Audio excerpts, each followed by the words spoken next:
Assalamualaikum warahmatullahi wabarakatuh. Selamat malam, berjumpa lagi dengan Ki Kampak di acara stand up komedi tunggal.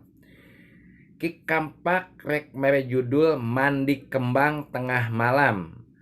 Harum mewangi sepanjang hari, pusing, pusing, pusing, pusing. Ki Kampak, emang naon sih anu disebutkeun mandi kembang tengah malam? Mandi kembang tengah malam teh eta teh sabenerna mentak asup angin. Tapi henteu bagi kaum jomblower, jomblo-jomblo anu ditolak mah. Anu jomblo ditolak, ku awewe ka mana-mana ditolak, akhirna mangkat ka dukun. Cek dukun teh jang sanggup teh mandi kembang tengah malam jam 12 peuting. Sanggup.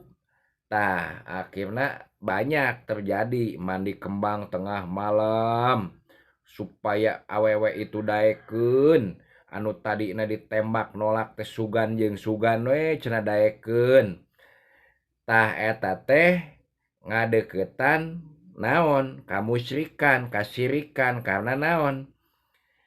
Waktuna batur taraweh hayuh ieu malah mandi kembang di jam taraweh. Tah eta anu ngadeukeutkeun kasirikan teh. Nu kadua manehna percaya diri jugjug kalacat teh ka awewe teh. Semangat da geus mandi kembang teh padahal mah anger. Katingalina mah beungeut kitu-kitu keneh, cuman ceuk manehna sorangan ngarasa asa ganteng. Tah eta teh sugesti. Sugesti saha? Sugesti dukun. Ceuk dukun teh maneh jadi ganteng, jadi siga Arjuna. Mau jadi sumanget manehna. Padahal mah anger ditolak-tolak keneh. Karena naon da beungeut maneh mah anger atuh. Cuman eta mah sugesti dukun maneh pajar teh ganteng.